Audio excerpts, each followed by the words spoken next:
हैं दलित शोषित प्रवासी समाज पार्टी से। आज तारीख 22/10/2025। सर्वप्रथम आपको गोवर्धन पूजा की हार्दिक शुभकामनाएं पूरे देशवासियों को। हर साल की तरह इस बार भी गोबर की कमी पड़ी। मोहल्ले में जो एक गाय थी, अभी मैं सुबह थोड़ी देर पहले गया, पता चला वो गाय भी कहीं गायब हो गई, चली गई, खोल के कोई ले गया। गोबर को लेने के लिए एक शाश्वत लड़ाई लड़नी पड़ी, बहुत दूर जाना पड़ा। पता नहीं कैसे धर्म और परंपराएं सनातन की बचेंगी। असरानी फिल्म अभिनेता असरानी गोवर्धन उर्फ असरानी जो है वो भी 84 साल की उम्र में इस देश को छोड़ के गोलोक को चले गए। अब बड़ा फेमस उनका डायलॉग था, हम अंग्रेजों के ज़माने के जेलर हैं, आधे सिपाही दाएं जाएं आधे बाएं जाएं बाकी मेरे पीछे आए। 50 साल पुराना ये डायलॉग और शायद सदियों तक इस देश को जो है चेहरे पे हंसी लाता रहेगा। तीसरी एक चीज़ जो कल मैं टीवी पे देख रहा था, आंशिक तौर पर उस पर भी बोलना जरूरी है। मध्य प्रदेश टीवी ऐड था, टीवी के मध्य प्रदेश के खबर थी, पहला देश है, देश का पहला प्रदेश है जो केन और बेतवा नदी को जोड़ने की परियोजना पर तेजी से आगे बढ़ रहा है। नदी परियोजनाएं, नदी जोड़ो परियोजनाएं इस देश में प्रधानमंत्री जी का ड्रीम प्रोजेक्ट है।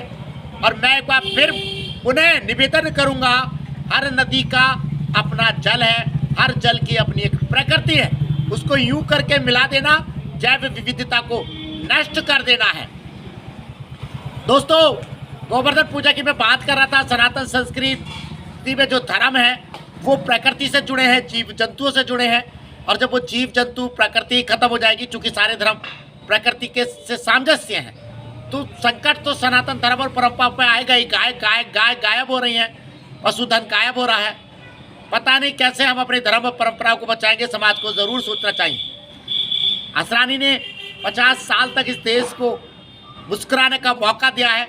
अभिनय उनका इतना जीवंत है कि हमेशा जो है वो याद आते रहेंगे। दोस्तों, शीर्षासन धरना आप जानते हैं लगातार जारी है जनहित याचिकाओं के लिए। मैं एक बार फिर दोहरा दूँ, जनहित याचिका स्कूली शिक्षा में जाति सूचक शब्दों में कड़ाई से रोक, अम्बेडकर जी को आधिकारिक राष्ट्रपिता घोषित किया जाए, गौतम अदानी, मुकेश अंबानी और रतन टाटा जी को भारत रत्न दिया जाए।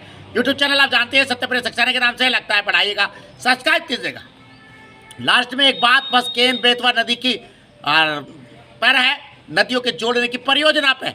मैं इसका तब तक समर्थक नहीं हूँ जब तक इसके गुण दोष का वैज्ञानिक आधार पर पूरी तरह से विश्लेषण ना हो जाए।